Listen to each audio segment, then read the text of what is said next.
Ecological design is defined by Sim van der Ende and Stuart Cohen as any form of design that minimizes environmentally destructive impacts by integrating itself with living processes.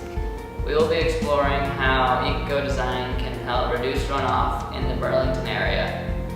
Runoff, also known as surface runoff, is water from rain, snowmelt, or other sources that flows over land and is a major component of the water cycle.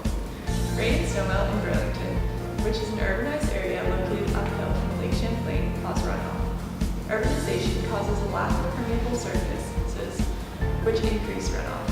Impermeable surfaces such as pavement and buildings mean that water can't percolate into the ground and be cleaned and filtered naturally by the earth. Instead, the rain and snowmelt sweep over the surface and pick up pollutants. Water runs over pollutants such as dog poop, fertilizers, and pesticides in people's yards and public green spaces, and on the roads picking up other toxins such as oils, greases, and metals. They are all then swept into Lake Champlain. The health of Burlington and its citizens is directly impacted by the health of the environment surrounding it. Excessive nutrients deposited in the lake due to runoff lead to algae and bacterial blooms, impacting recreation, tourism, and personal health. Cyanobacterial blooms can starve fish of oxygen and make the water toxic to those who drink it, potentially poisoning wildlife, pets, and beachgoers.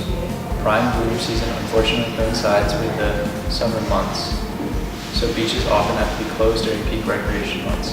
The changing climate expands this window further, with bloom season now lasting until late September. So as you can see, nutrient runoff should be a major concern on every level, from the citizen to the state government. Here we are on top of the Aiken Center, home to one of UVM's green roofs. There are many purposes of a green roof. The plants and soil that make up green roofs are designed to retain precipitation, thus minimizing peak flow, reducing erosion, and absorbing water that would otherwise become runoff. The reduction of water flow over impermeable surfaces means the reduction of contaminants going into the lake. Research indicates that green roofs reduce peak flow rates by 50 to 90% compared to conventional roofs.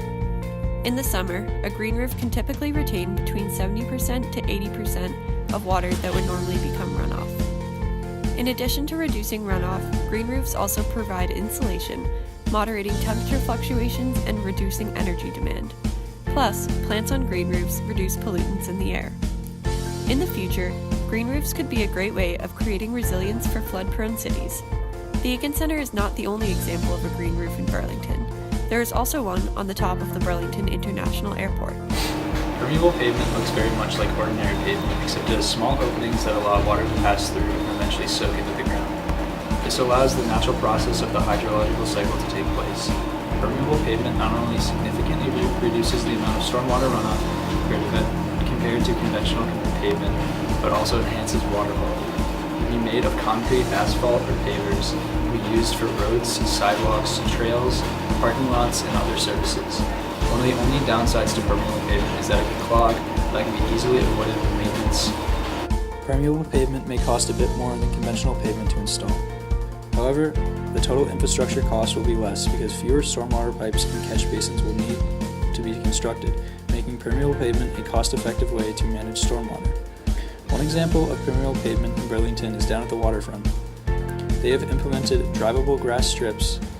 These consist of cobblestone with grass planted around them so that stormwater can effectively drain. Another example is permeable driveways, an easy way to individually do your part to protect the environment. Constructed wetlands are an effective means of reducing runoff and removing pollutants from the water that flows through them. Constructed wetlands are strategically placed so that stormwater runoff will be diverted into the wetlands. Typically, plants that are known to absorb high amounts of excess nutrients and pollutants like heavy metals will be planted in these wetlands. Constructed wetlands can be highly effective in both urban and agricultural settings.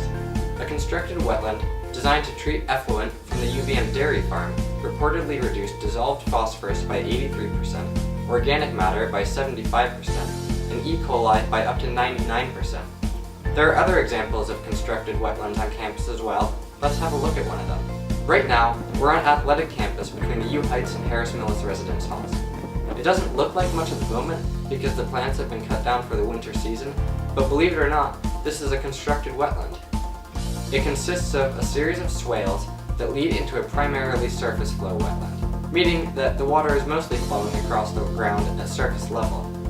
This particular wetland is designed to slow runoff draining from University Heights and some of Redstone campus, and the plants here help to absorb the nutrients and pollutants so that they don't end up in the lake. By using foresight and future city planning, the impact of human habitation on the environment can be exponentially lessened. New technologies allow for greater progress to be made. In a shifting climate, this security and preparedness comes at a premium.